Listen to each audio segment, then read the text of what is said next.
Warning, this video is intended for audiences who are 13 or older. If you are not 13 or older, please fuck off and tell your parents to moderate what you watch online. 3K. Kill the elderly! Kill the elderly! Is that the chant? That's the chant for this one. Look. Boy, hey, you know what? I would rather be Durham than I would rather be Bulgaria this episode, you know, I mean, right? I would rather be... He took a lot of L's, you know. I'll be honest, I'd rather be like Durham than Bulgaria in almost every circumstance, except for the fact of who lives in this episode. Mm-hmm. It's real fucking sad what happens to Bulgaria. He's like, boy, man, things are not looking good for him, you know, right? Yeah. He thought all those monkey pictures he bought, you know, right, over the summer was gonna go up. Oh man, not looking too good. Those are not good. Those numbers they keep going down. You know why? It turns out if you buy pictures of a monkey online, anyone can just right click and save it. Yeah, turns out that there's no reason for Seattle to have an NFT museum right in the middle of downtown. Did it have an NFT museum? Did I not tell you about that when Molly and I went to Seattle? That we went to the Seattle Harbor where they have the original Starbucks, and then we walked around a little bit past that to just see the place, and there was it was on the corner near where we parked, and it was NFT Museum of Seattle, and we were just like, what the fuck? The funniest part was it free? Was it free? I didn't trust it to be free, so we didn't go in. But the funny thing was, I thought you guys actually went in and looked. But here's the thing, though: it had glass windows, and it was like a museum in the sense of I mean, it says it's a museum, but it's like a retail space on the bottom of an office building. Yeah. So it's not even a dedicated space, and also. The fucking entire front view front opening to the pub that you see the storefront museum front quote unquote is just glass you can see right into it, so you can see all the NFTs from the street. You don't have to go in. Okay, it's how many extra people stupid. Did you see inside? I saw NFT? Employees inside. That's it. That's And it was a Saturday afternoon too, so it's not like it was this was a work day and everybody's busy. It was no, there's no fucking way that people are coming to this. Yeah, no one actually wants to go to the NFT museum. Yeah, right. But that's real fucking sad. Jesus Christ. Yeah. Well, you know what else is sad? Waking up in captivity to the person that killed your hoe. Mm-hmm. Right. Back at it again in the 70s. Hey, look, they had a chance, you know. Look, they had a chance to get out, you know, but they chose not to. Well, hey, look, the good news is that now that we're all caught up with, we're literally up to the point where we know everything that happened in the past, so we don't need to keep flashing back, right? We can go back to the present. Oh wait, never mind. Let's go find out more about Oliver Johnson in 2002. Quick detour, you know. We've been doing these. Look, we've been doing these other detours, looking at all these other time frames, you know. Right? Yeah, we've got to explain everything except for everything. Mm-hmm. Right. I mean, look, I'm glad that they explain how the Kingstone got from from Nobuhiko and Kotaro, and then to Yukari, and then from Yukari to Oliver Johnson, and then from Oliver Johnson, one of the Kingstones to get to Aoi's parents. Aoi's parents, and then finally to Aoi, right? Yeah. Yeah. But it's it feels like such a... There's a bunch of... it's not like it was bad, it just was slow to tell us all of this stuff. And we have... we have a bunch of context about the background of all these characters and how they connect with each other. But I feel like in a show this condensed, with only 10 episodes to work with, they've got to be more, judicious with what they choose to, show and, talk about, rather than, just fucking doing it. Or, people say that there's lazy exposition where they just have one character explain shit. Sometimes you have to do that because you only have so much time. And that's Look. It turns out you might only have 10 episodes, Yeah. you know, and you still got a lot of stuff to talk about. And to it's cover. cool. It's cool to see old Oliver Johnson look like a fucking homeless man, even though by my math he should be. Boy, it's real funny how this looks like the most shittiest wig. Yeah, and it's really the beard that fucks me up the most. The beard is what fucks me up the most. The mustache, I can understand his hair, right? Okay, if I if I just kept my its hair is basically my hair. If I just fucking washed it and put conditioner in it and didn't pick it out and just let it turn into a fucking netted knotted mess. What was his name? What's the guy who's called the that college women's basketball team nappy headed hose? Fuck. You know what I'm talking about though, right?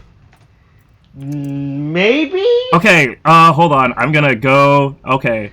No, not. I looked up college women's basketball head. Okay. Head. Oh, yeah, this guy. Don Imus, whatever. This radio host called, Oh, is this the guy I was talking about, Rihanna and Beyonce? No, this is from 2007. There we go. Hey, okay. Don Imus, Wikipedia, perfect. He has this radio show, or had this radio show, Don. He was a radio jockey, right? Just But I'm trying to get to okay. So, in 2000, April 4th, 2007, Don Imus characterized the Rutgers University women's basketball team, a team that included 9 African American players, including the 5 starters, as rough girls on April 4th, 2007. It occurred during a discussion about the NCAA Women's Basketball Championship, where he's commenting on the players' tattoos. His executive producer, Bernard McGurk, responded by referring to them as hardcore hoes. And then the discussion continued with Imus describing the women as nappy-headed hoes. And McGurk, whatever, remarking that that the two teams look like the Jigaboos versus the Wannabes. So, jeez. I just want to be clear. And Jigaboo, first of all, is slang for. It's a real weird it's a really outdated fucking slang derogatory term of just calling someone stereotypically not stereotypically what's the thing caricature-esque features of being black, all of the most inappropriate forms. I've just received word from my sources that the NFT museum is $15 an entry. You can book a party reservation. And from do you think you get free if you show that you own an NFT and that you're right? I'm going to just. Oh, also, Jesus Christ! All right, I'm just gonna forward this information that I've gotten from my team. Okay. Because holy shit, there's apparently this is not. They also sell merch apparently. Oh, cool. Yes. Is it merch of the NFTs? Nope. I think it's merch it's merch for the museum. You know. These socks apparently cost $30. What? What is this? It's so bad. It's there's not even an NFT on it. Yeah. What? Yeah. Anyway, what I was going to say to just finish it out is, it bears noting for this guy that everybody that I've mentioned here is fucking white. So he's just one of those fucking white people that thinks he can get away with saying whatever the fuck he wants. I think, is he dead? Oh, fuck yeah, he died in 2019. Got him, bitch! But yeah, Donna is just saying, Oliver Johnson looks like he would be called a nappy-headed hoe by Don Imus right now.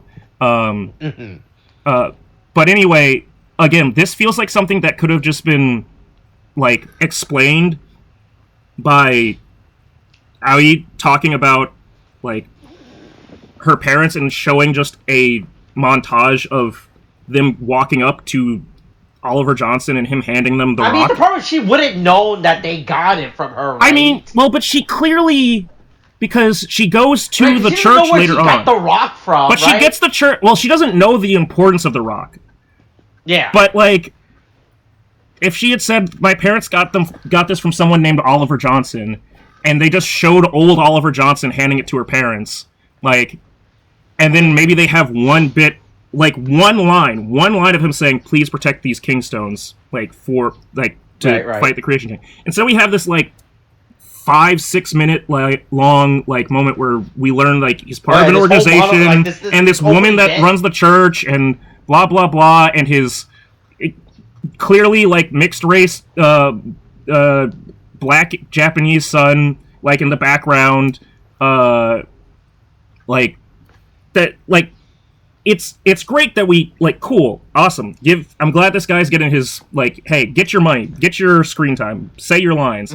But for the purpose of telling the story in a succinct, like concise way, it's just a fucking like detour that we don't have time for. Like there's so much like deliberate slow movement in this, and that's great if we had time for it, but we don't. Even in a series of 40-minute episodes, 10 episodes isn't enough to spend this much time on backstory over and over and over again still in the final home stretch.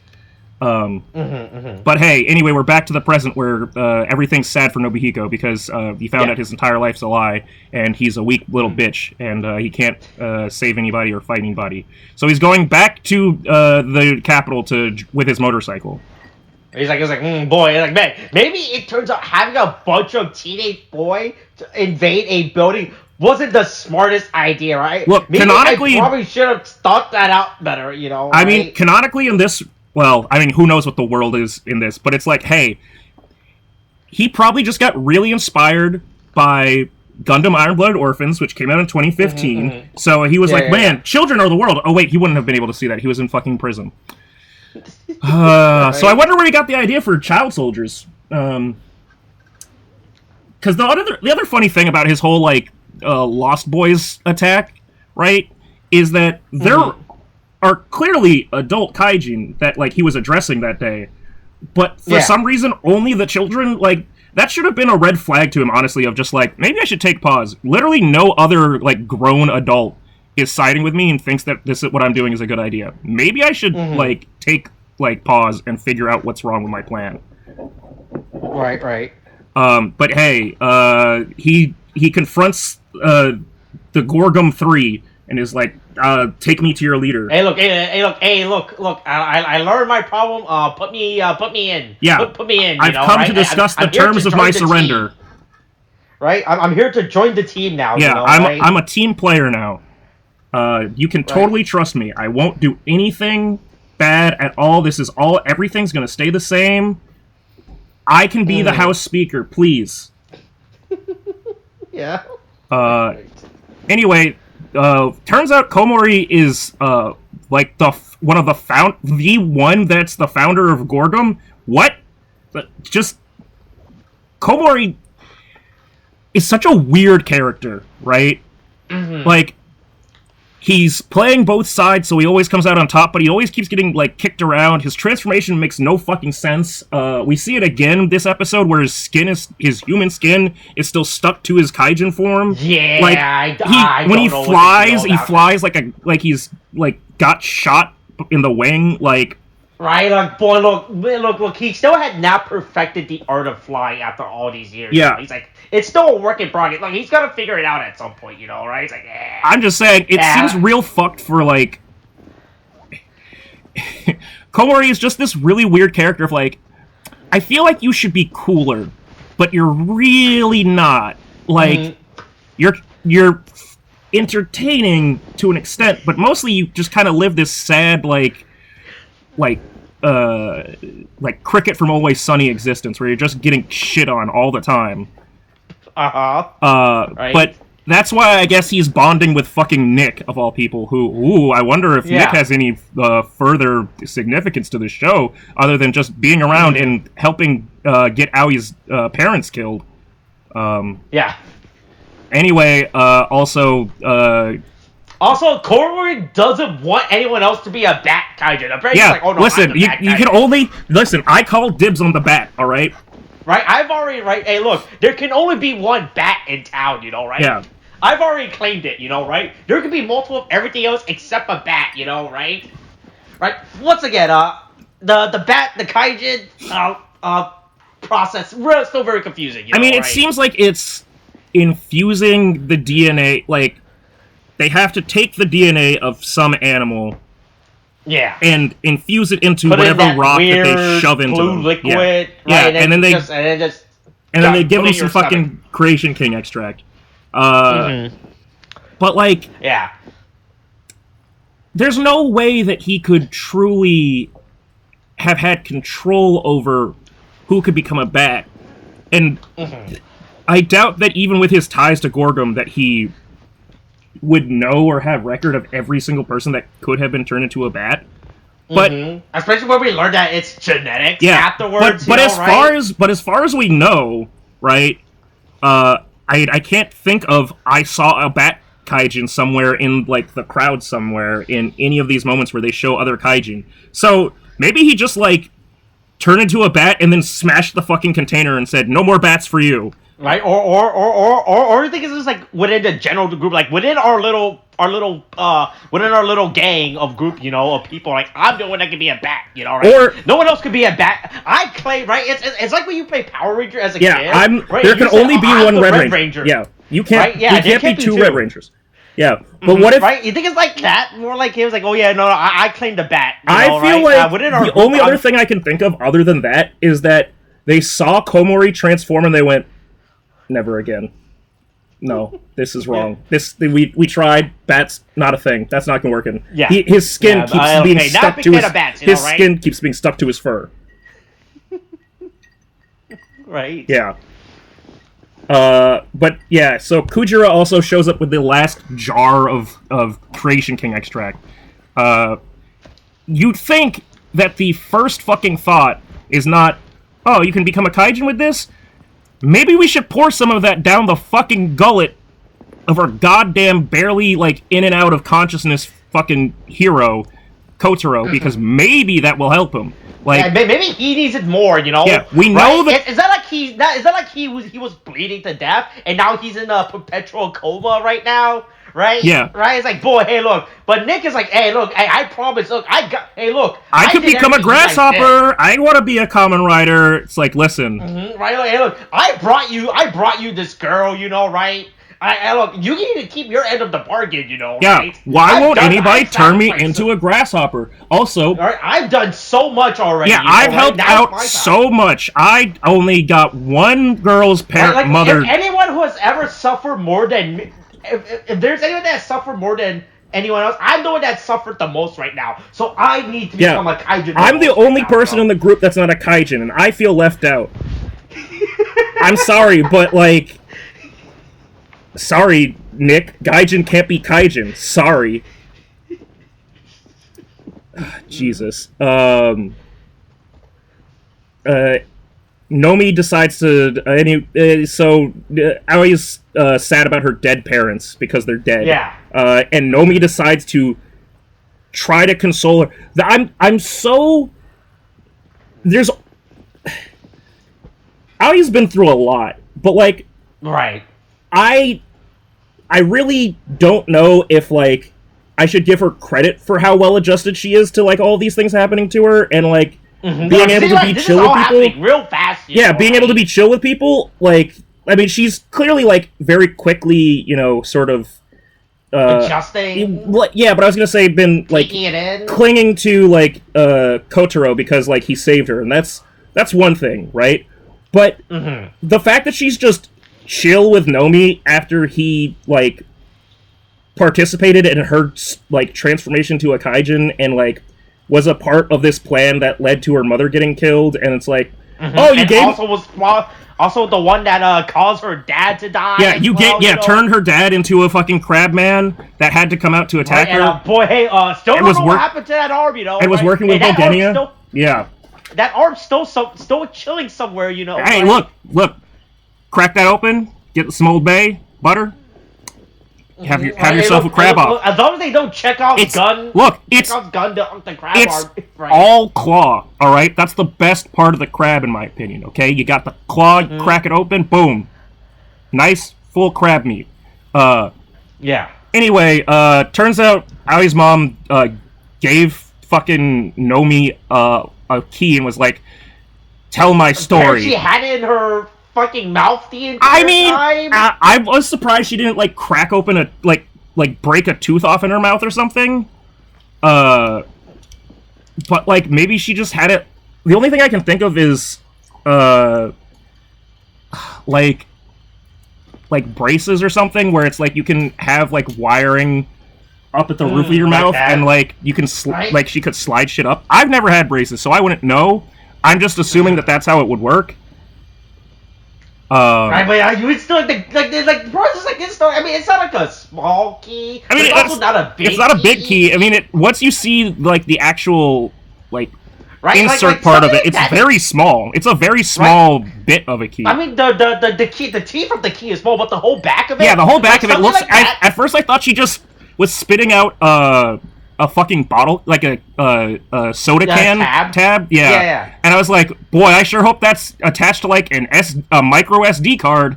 And it was like, oh no, it's a physical key. And I'm like, yeah. See, the okay. problem, like, even if she had that hidden in her mouth, hey, look, it turns out, hey, even something as small that would impair your speech, right? Because you're getting away. Because as you know, in order for us to speak and talk properly, we need to use our tongue to move as well, right? Maybe she had it like stuck to the side of her like mouth. Oh yeah, that would like be to the side of her teeth or something.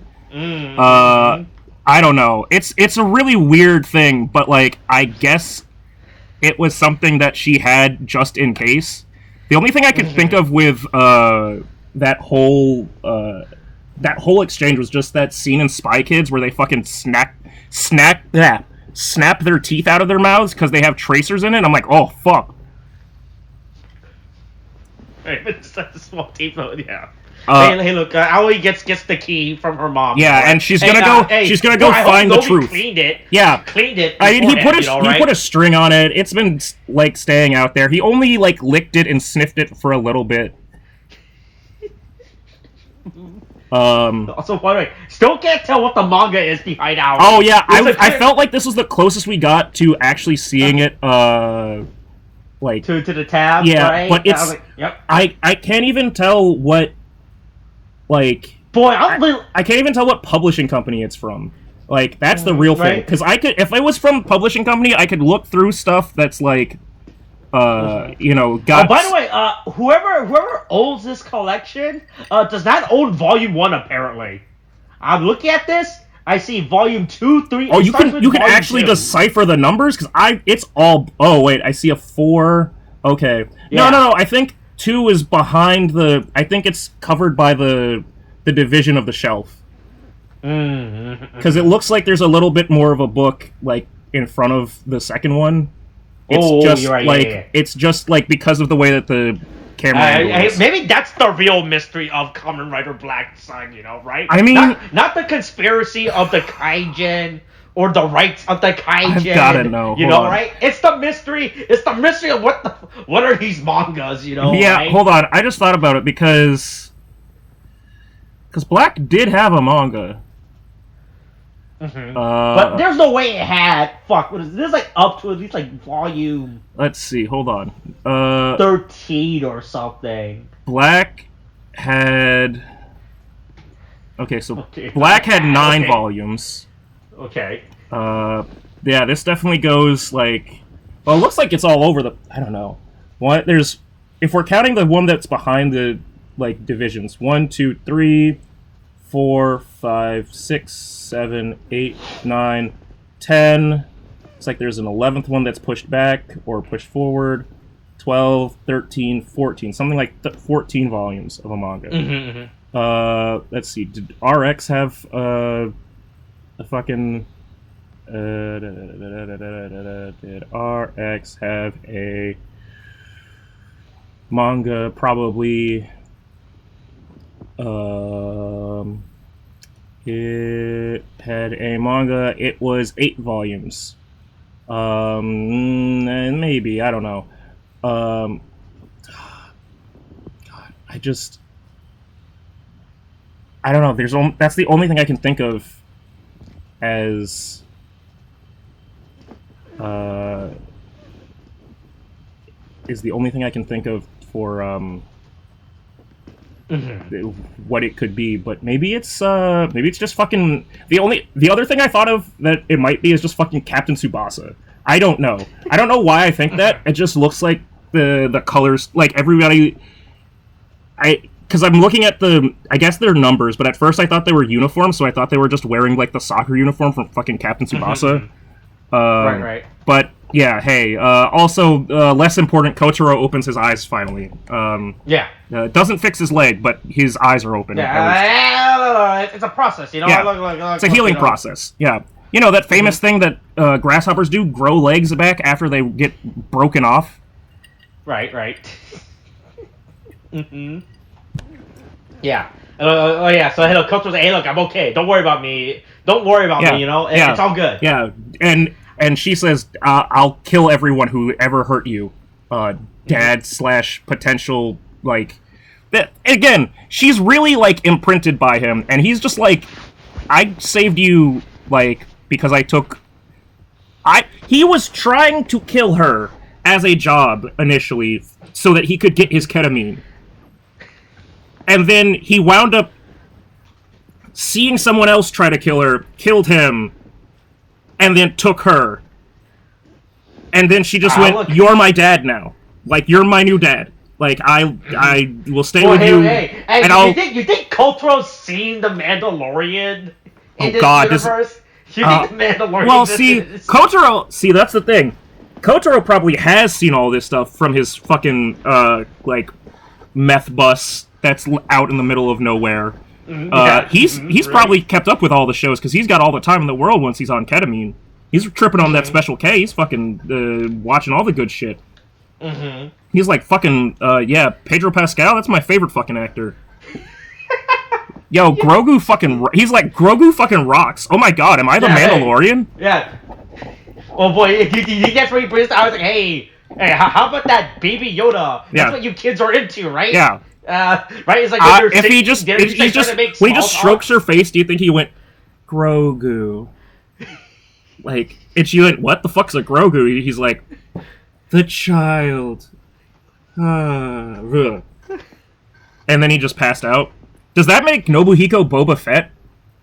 Was this all? No. That would make. Oh, Yukari is definitely Gina Carano.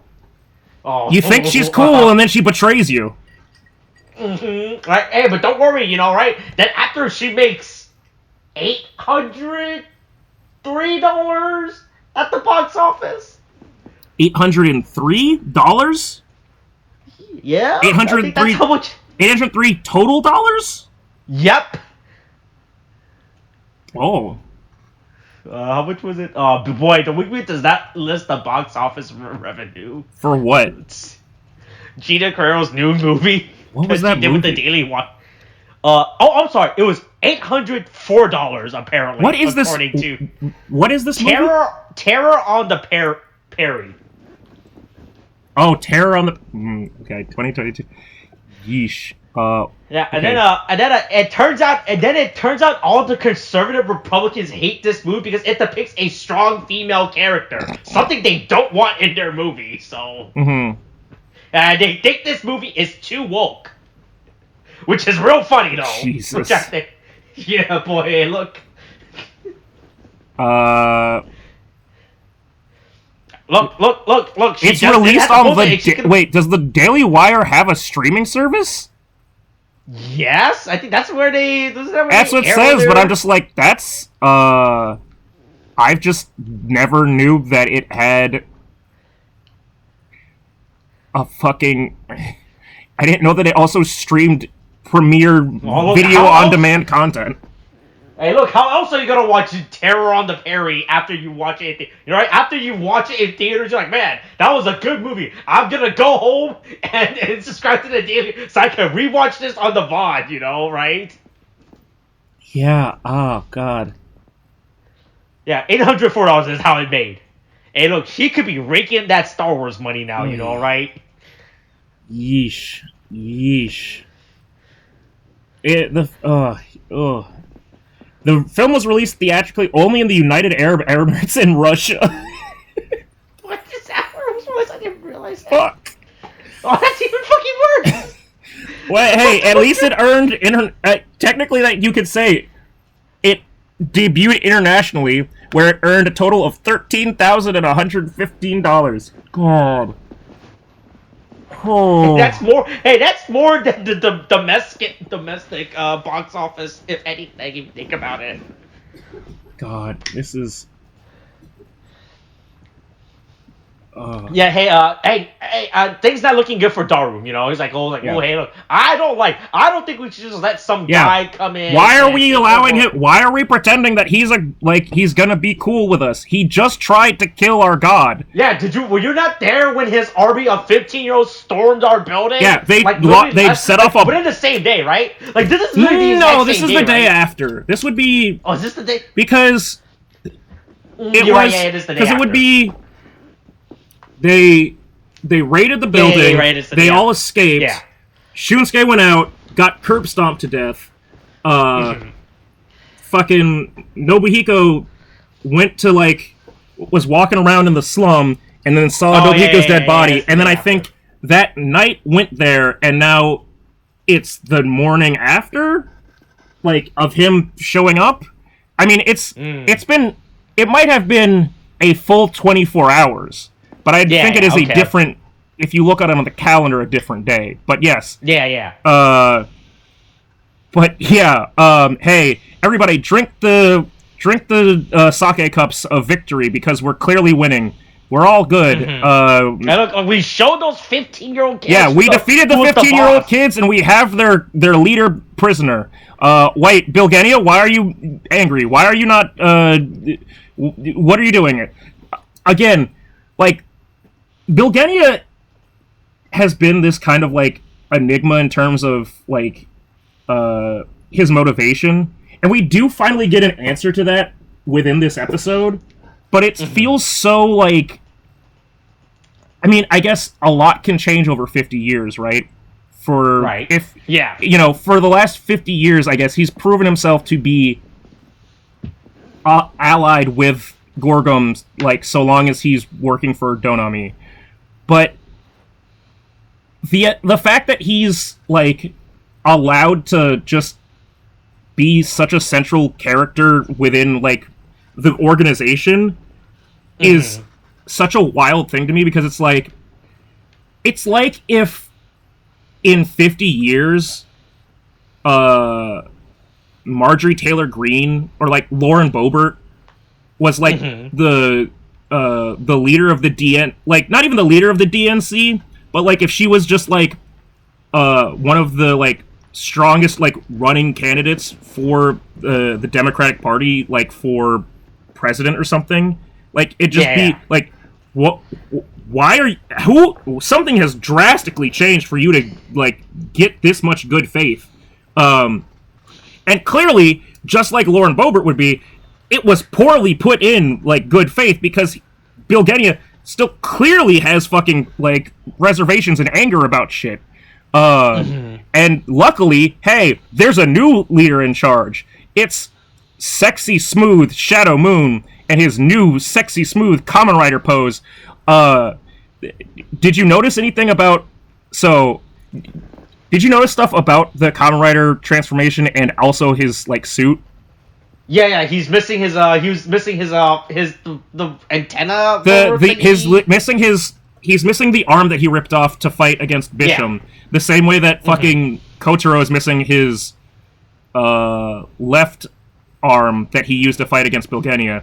So either they never get those back, or they just have them hidden away somewhere. But either way, they're permanent costume form, their rider form is with them missing an arm. Okay, cool. Not metaphorically, but trying symbolically, he's missing the right side, he's missing the left side. He poses to the right, he poses to the left. Oh, they're two sides of the same coin, the sun and the moon. Yeah. But from a actual, I guess, tactical standpoint, it's very weird that that's an option that they have as a weapon, but it doesn't grow back. And there's right, or they don't keep it around. And they don't keep it around. Hey, I should probably. I lost this arm blade. I should probably keep it on my person at all times, right? Just in case. Especially because the way that it works is that they ripped it off and then just flipped it out like a switchblade sort of thing. Because it's a fucking arm with joints. You'd think that they'd be able to then fold it back and just keep it in their back pocket or something, like fucking nunchucks. Right. But they just show up, and when they transform, it's just ignore the piece of me that broke off. It was intentional. Look, that's intentional design, I promise. My Gundam is missing a V-fin because I wanted it to, not because I lost it down the crack on the floor, on my rug. But hey, we actually get to see Shadow Moon's full transformation and what it's supposed to look like in his Kamen Rider form, other than last episode where he just made pumpkin squash out of the fucking racist dude's head. It's just like fucking Black Sun. It's just, color palette difference and a little bit of different details here and there. But it's good. The silver, black, green look it's clean. It's a clean fucking suit. It's not doing anything crazy, but it's the same compliments I could have for Black Sun's suit, where it's the green does a lot of work to help break up all of the sort of monotone. Put in highlights, right, to put your attention away from all the silver, right? Yeah, that panel lining, that good panel lining. Yeah, hey, someone we know is definitely into panel lining right now. He's just finally learning about it. Yeah.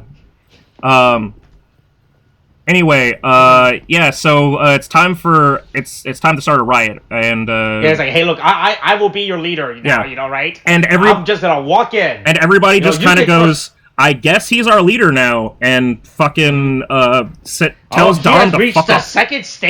He has reached the second stage of evolution. Yeah, he has surpassed even those above us. Honestly, the fact that Bilgenia is the first one, it's not crazy that Bilgenia is the first one to follow him, simply because of that's clearly the same intention that Bilgenia has for humans versus Kaijin. But now that we know the history between Bilgenia and Nobuhiko, again, bold of Bilgenia to think that he'd have a place in the New World Order, because he killed his woman. Even if she was a traitor, he killed her. Right. Then he taunted him, and then he's been antagonistic towards him the entire time. The minute he says something that Bilgenia likes, Bilgenia's I'm with him, and he went, fuck you, Ted Cruz. I'm not gonna let you in my party. Absolutely not. And then Darum is just taught a lesson, old man, because Nobuhiko has. Boy, look, we don't need you anymore. Yeah, Nobuhiko has the fucking Creation King psychic powers. Look. We were listening to you when you were the only one with psychic powers, right? But he has psychic powers too. And he's way cooler and younger and hotter than you. Sorry. Right? Hey, look, oh boy, look. You have been. You need to get ahead of the times, right? Hey, look, the machines are better than you now. It's time to stab you literally in the back. Right. Also, I just like how Barum is Bisham, how could you?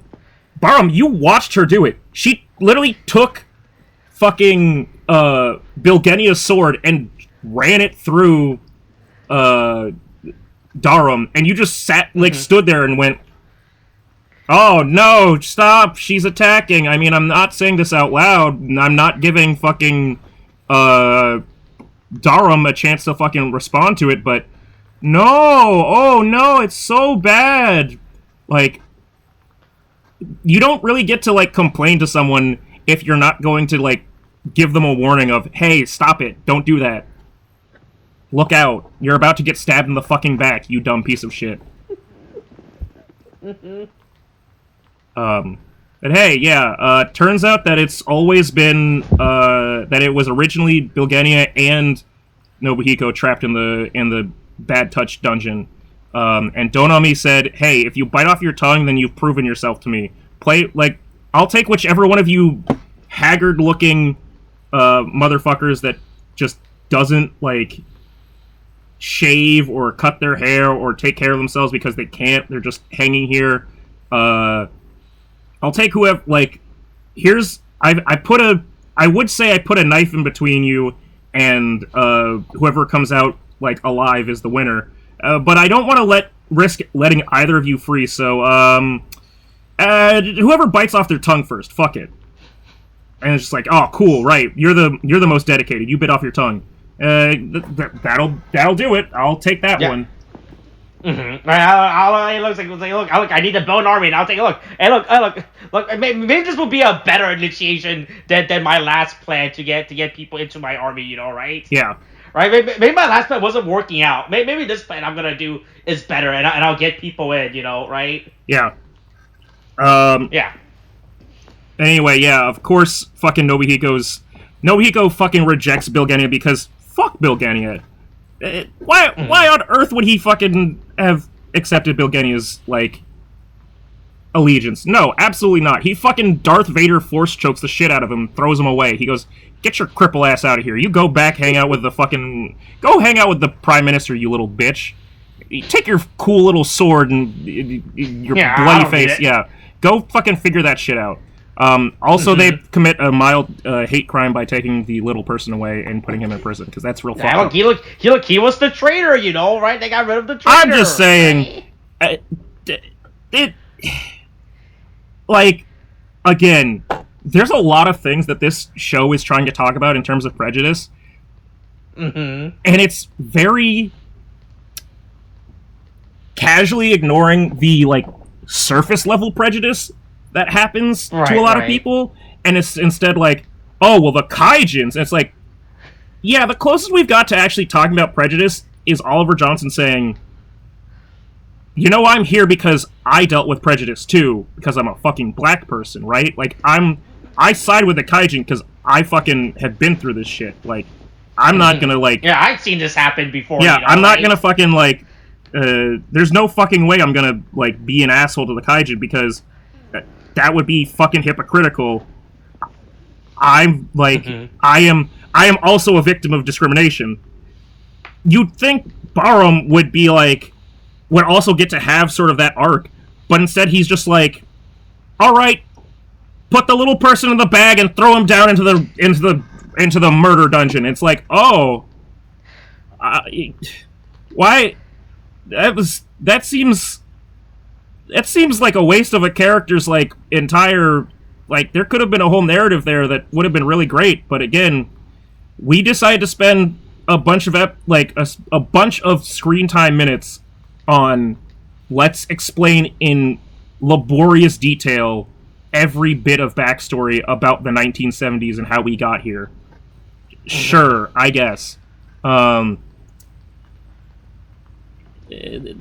Donami continues to be a piece of shit and is like, look, you know, he's scheming. You know, like, hey, look, which one of you want to, what's the get out? What's my top seller? Yeah, hey, no, I'm talking about when he's in the conference room with his fucking cabinet secretary or whatever. Oh, with his cabinet? Yeah, and he's like, hey, my cabinet secretary, because Bilgenia bursts in, like, right after getting kicked out. He's like, but he, like, talks to the cabinet secretary like, listen, okay, we're not making we gotta pump these numbers up, okay? Wolf of Wall Street. It turns out people don't want plant kaijins. Yeah, it turns out people don't want plant kaijins. People really like bees. Yeah, no shit. The wasp kaijin seems cool as fuck. He's got a sword stinger, like, arm. That seems awesome. Right. And he could probably fly, too. Listen, everybody's favorite Kamen Rider from Kabuto is Kamen Rider Zect, alright? Or, fuck, was that Zect? No. Who's no, Zect was the Bee? Yeah. Oh, was it just TheBee? TheBee, yeah.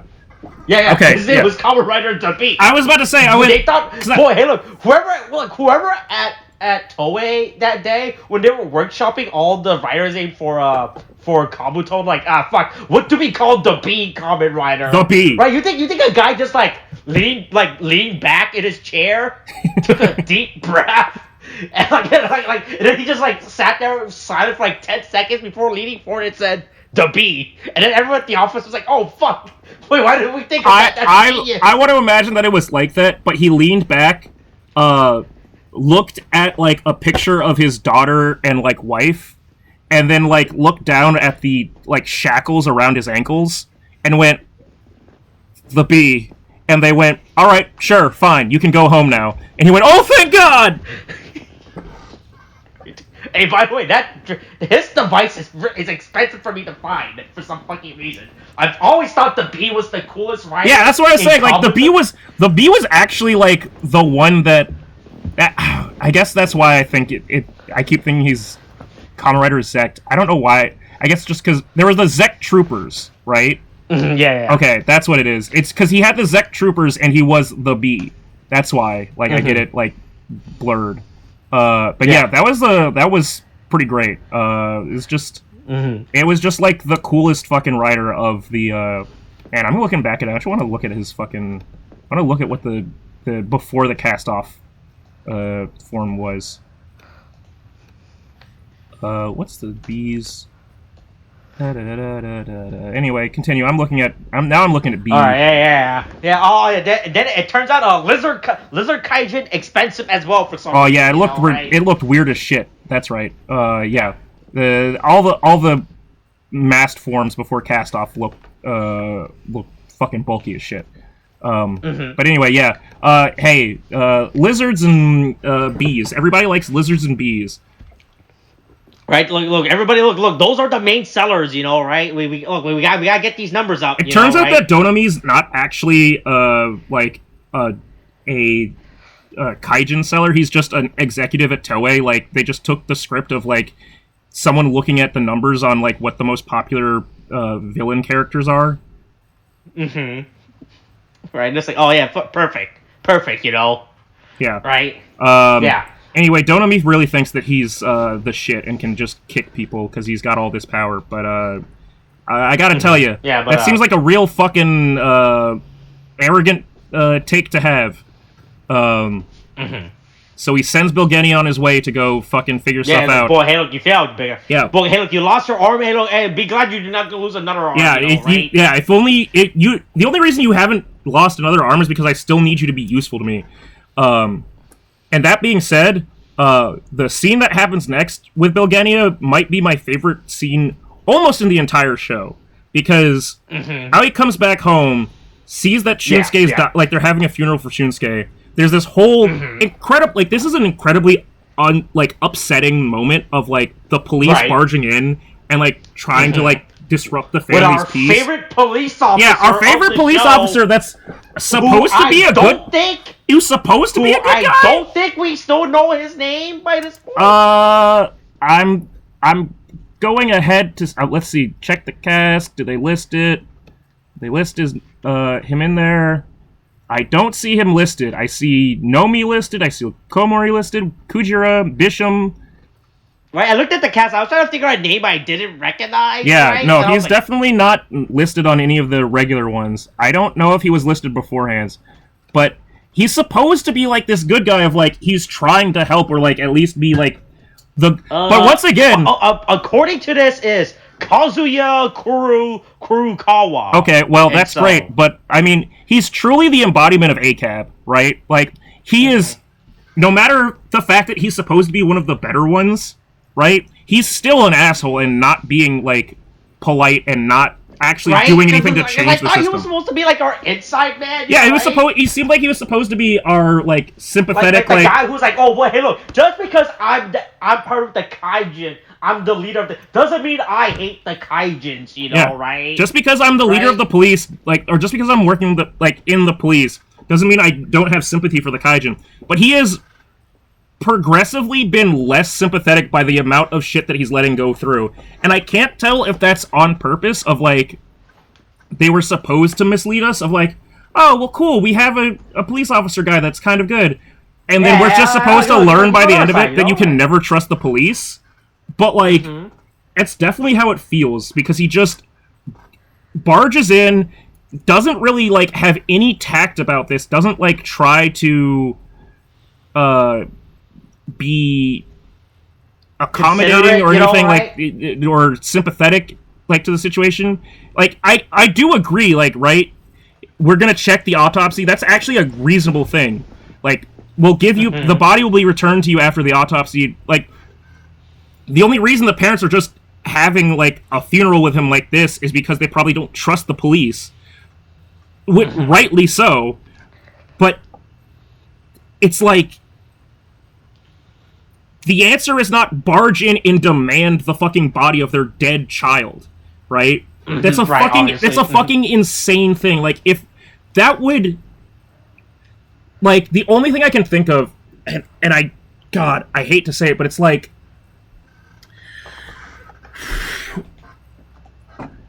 there have been a lot of murders of young black men in America, because this is the world we live in. This is America. Childish Gambino, Donald Glover, absolute prophet of this, of a generation. But, like, if someone got shot, and, like, killed, and maybe it wasn't the police, right? Maybe it was just one of these various moments in which white people acting crazy and they decide to go fucking, like, kill black people. And, like, they didn't call the police because they didn't trust the police, and then they, like, had a funeral at a church or whatever, and the police just fucking stormed in and were, like, demanded the body and, like, physically barged their way through, out, like, moved the family out of the way so they could take a body away. There would justifiably be riots all over the country again. Because that's a fucking insane thing to do. That's an insane fucking thing to do.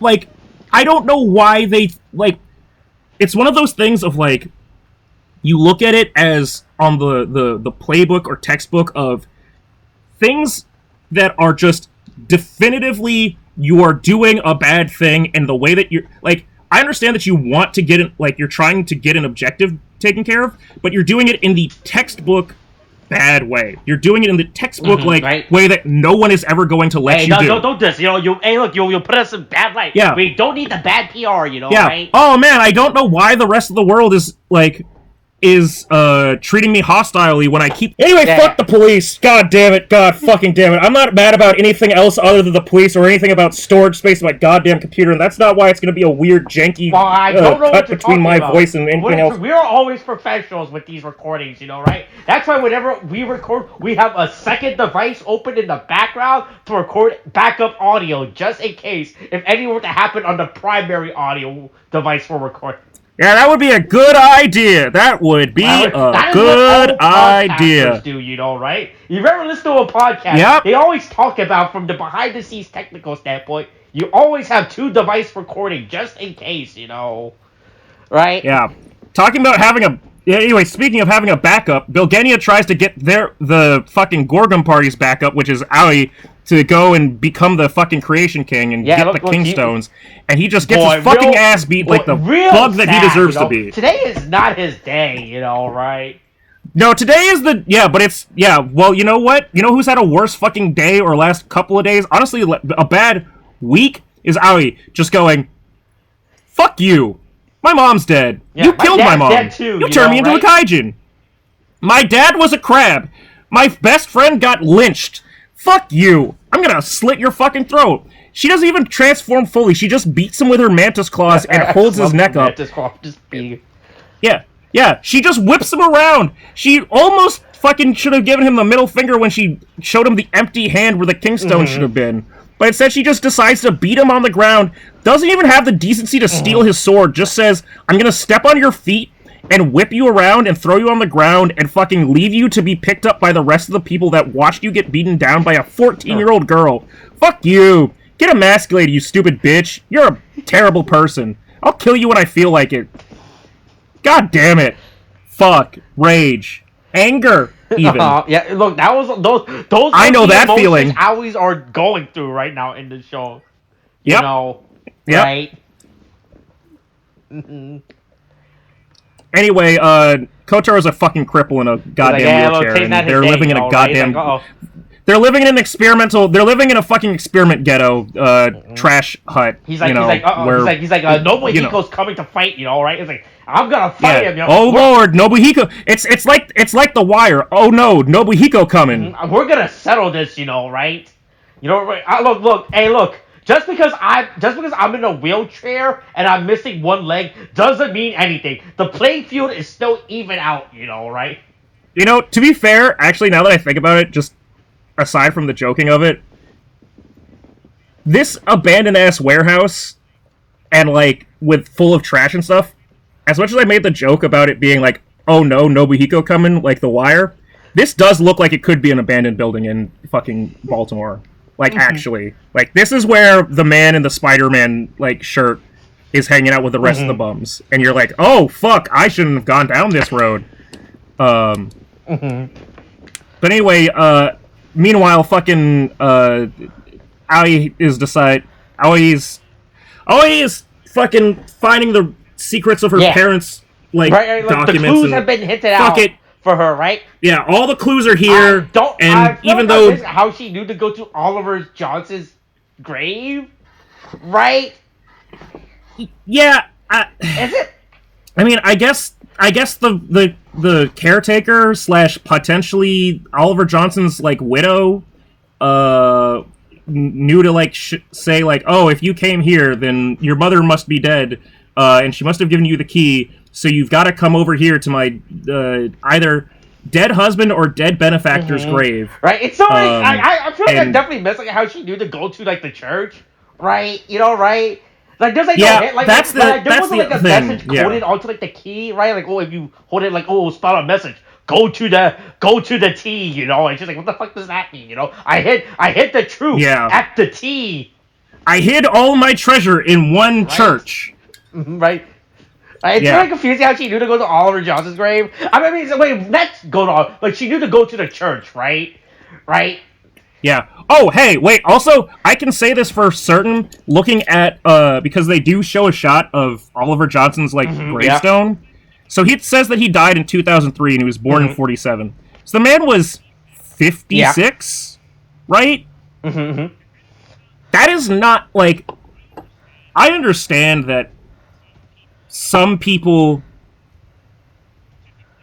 typically ethnically age poorly.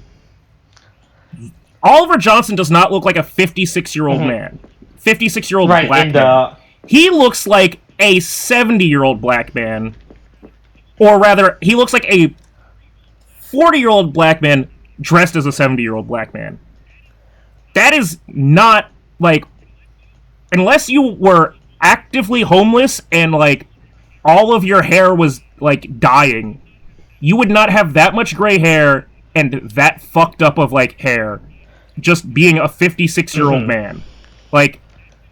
That's an insane fucking amount of, of growth, right? Of age, right? Within... Well, aging. They really overshot, they overdid it with the age, trying to age him up. They didn't have to do that much to make it believable that he was 56. You think the costume department was like, alright, yeah, you look like a 56-year-old black man with this makeup, right? With the wig, and he went, have you ever seen a 56-year-old black man? And they said, no, we've never let one live here long enough. Right. Listen, kill all the kaijin, right? Yeah, so look, I finds out the secret. It's oh yeah, look. Yeah, she's found all the secret documents. She's found the poneglyphs. Everything describing the atrocities that the world government has good fucking thing that the Japanese government put their reports in English, right? Oh, yeah, that's the funniest thing, is they're also... Well, they're both English and Japanese. So if you look at it, there's stuff that's written, transform, and, certain, terms, yeah. I guess, topic terms are, written in English. And then the rest of it's in fucking Japanese. Well, actually, wait, no. I think it's all in English, maybe it is. Oh, it is in English. I just thought it was... I guess I just thought the font was so hard for me to read. I thought it was Japanese, but no, that is English. English in this fuck. Holy shit! I didn't realize that. That's like the wild. only Japanese is like the note that Aoi finds in the dossier. Yeah, at the right? end. Yeah, that was it. But everything Yeah. else is just pretty much in English, you know. Yeah, that is. I thought it was all in Japanese this whole time, and then now I look at it again. Yeah, I guess that it was. Hey, look.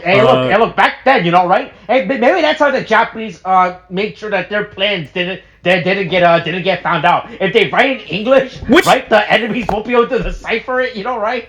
Which is, it seems like a really weird. Right. Yeah. It's like how if only we can. What was the World War that we used? Navajo speakers in for the code talkers.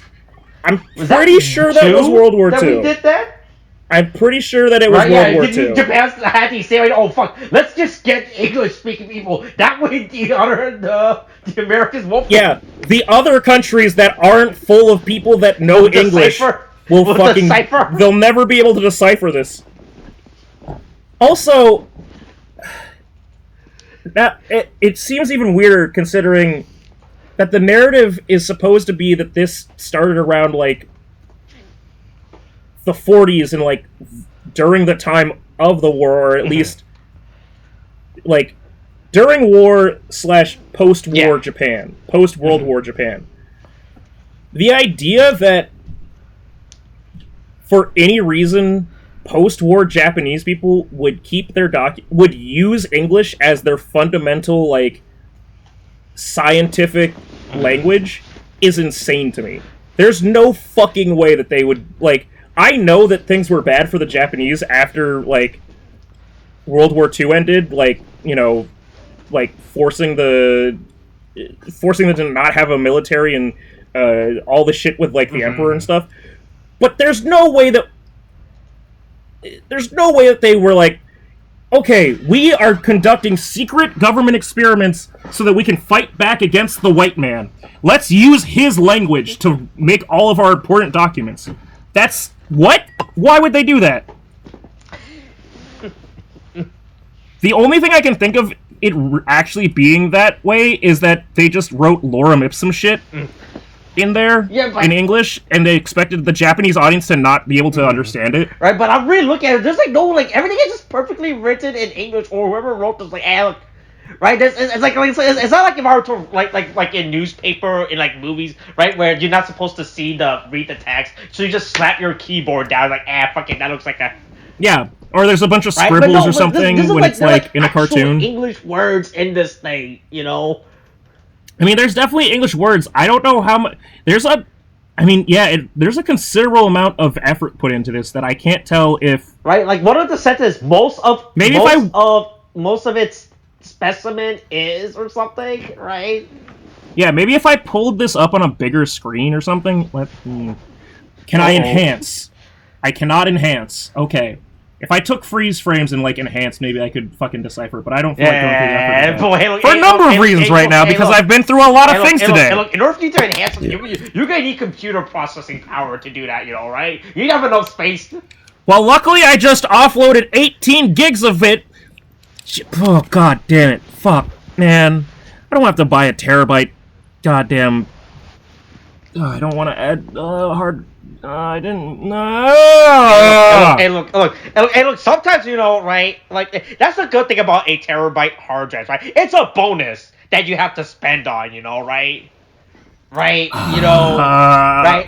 To add more space like that, right? Look, you just gotta look. It's just like a necessary bonus for you to get, you know, right? My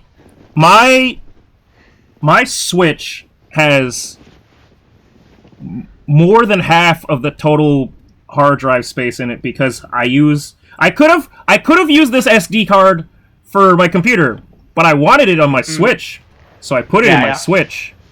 I should probably have also invested in putting it in my goddamn computer, but I didn't.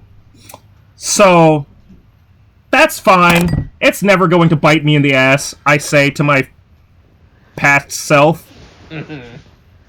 Fuck. Yeah. Hey, anyway, the Prime Minister, and Nobuhiko, Rise of the Factory, and it's a real Kamen Rider show off, except one of them is missing Hey, a look, hey, fucking look. leg. So Hey, it's look, not hey, look, really... you know, right? Hey, look, Cultural got a team together. You know, you're like, hey, look, I got a whale, a bat, Yeah. and a flea. You know, right? You know, right? Hey, And a Nick. oh, hey, don't And forget a Nick. You know, Nick. Nick's important Let's too. You never know? forget everybody's the most valuable... Yeah, I'm also here. Right? It's like, hey, look, the five of us, and we team up together, we will defeat him. You know, right? Yeah. Right? And look, if we go by, It goes incredibly Sentai poorly. logic, we got a full team. You know, right? Yeah, we can gang tactics this. You know all about that, right, Nick? Right? You know about gang tactics, right? Yeah, Nick, Yeah, you your know dad about told gang you about that tactics. stuff, right? You know. Yeah. Yeah, but boy, man, this is a sad God. fight. You know, right? Yeah, I mean, look, let's be real. Out of everyone that could have fought, I'll even give Kujira some credit. Kujira showed when he fought against the Crab He knew Kaijin what he was doing. that like he can shoot like high pressure water blasts. So like, okay, cool. But like fucking Might can like the Nomi can like okay, he at least has fucking like digits. He can fucking like use hands and maybe claw at him. Komori needs to go the fuck away. Like he has to wear glasses even in bat form. His skin is flat like stuck on him. Kotaro is missing a fucking leg like from the knee down.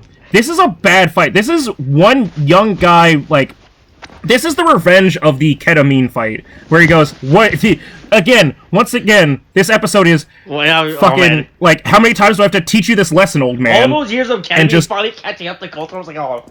Yeah. Yeah.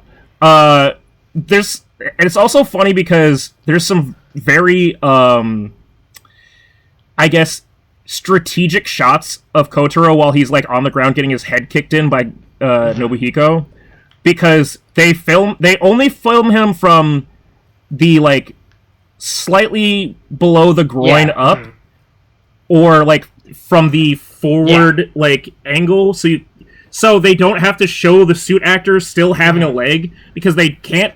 It's harder when you cut off like a leg from an actor, and have to make them look like they're, like, missing a leg, versus, like, Bill Genia, where he just kind of has to stuff his arm in his shirt.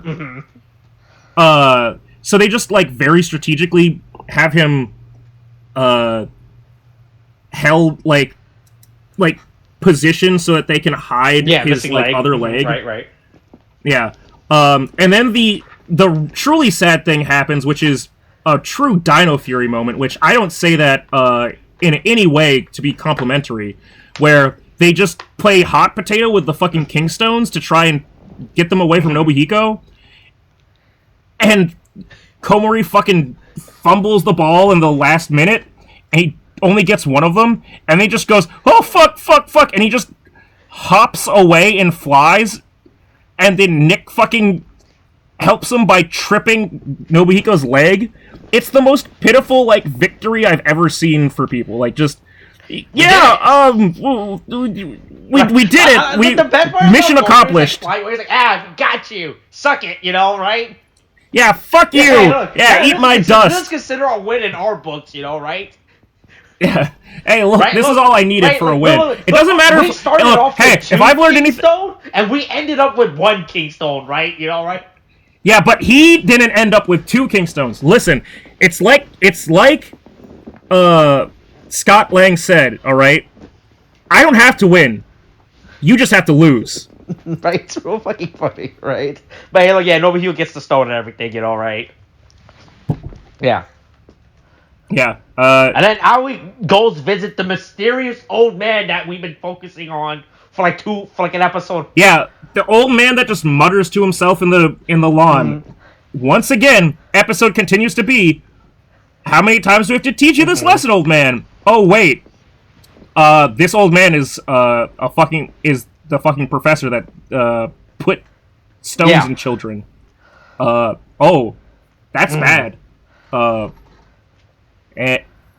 and Bilgenia decides to have a moment of fucking self-realization that I the baddies? Boy, maybe after taking so many losses now, maybe I need to right? It's like when you're playing a deck in Yu-Gi-Oh! It's like, boy, hey, look, at some point you just gotta realize your build is bad, right? It's like, yeah, it's either your build is bad or the deck is fundamentally trash. Right? It's like, it's like, I gotta learn, you gotta learn your lessons now, right? Yeah. Yeah. Look, it's the professor and everything, right? Yeah. Anyway, maybe we'll get some fucking answers next episode. Meanwhile, the whale Kujira just takes Kotaro's unconscious body and takes it out for a Viking funeral? Question mark. This is so fucking hilarious to me, right? It's also great. It's okay. So it's one thing when he's walking away with the severed leg of Kotaro and like floating him down the water. Yeah, that's one thing, right? And it's like, okay, I can believe I can like suspend disbelief that like, oh, that look, that's the only way to get away from Hiko, right? It's like, oh. But I'm just saying, that severed leg isn't just filled with styrofoam. It's because he's a bug man, and so it's bug like in like internal organs. Like if you crack open a fucking like bug or a crab or some shit. But then he starts walking into the water, and you're like, where are you going?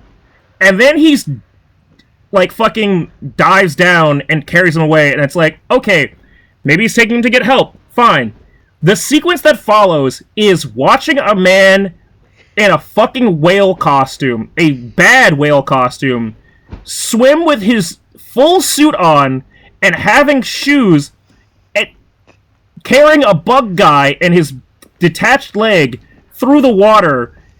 And it's so fucking dumb. It's so goddamn awful. Like, it's also real funny how he badly wrapped his leg. So look, I like how they thought about, boy, hey, we gotta be careful with this leg and make sure it doesn't get infected. So let's just put some gauze over it, right? Yeah, let's just put some toilet paper. Let's wrap it up with some toilet paper. And then you're going underwater, which is like, hey, look, there's like many places where you should not put like a dismembered body, right? If you plan to do something, right? Don't put it under the fucking sea, right? Yeah, that's probably not the best thing. Right? It was like that's right. Like if it's right, that's the worst place for you to put a human body if you plan to do something with it. But it's just real funny how he just fucking swims underwater and everything, right? He's just so casual. I mean, salt water is like a saline solution. I mean, it could help, but I mean, it's not good. It's not good. Right. But goddamn. And that's how we end this week's episode. This is a wild episode of like, I mean, we almost got like answers to things, but it kind of just got like muddier. But hey, 2 more episodes, maybe they'll answer all of it within the next 2 episodes, right? Yeah, maybe. Right. For some reason, this episode took a lot out of me. Hey, I don't know why. Hey, look! That was a good beatdown, right? We did see a lot of people lose. Oh, I saw a beatdown. That's for sure. A lot of characters did lose this episode, right? Oh, somebody lost. Oh, something lost. Something was lost. Right. Something was lost. Goddamn. Oh. Right, we anyway. Ending it. Yep, that's the end. Coronavirus is still a thing. Wash your hands, wear a mask, get your shots. Boost is a thing now. Okay, thanks, bye.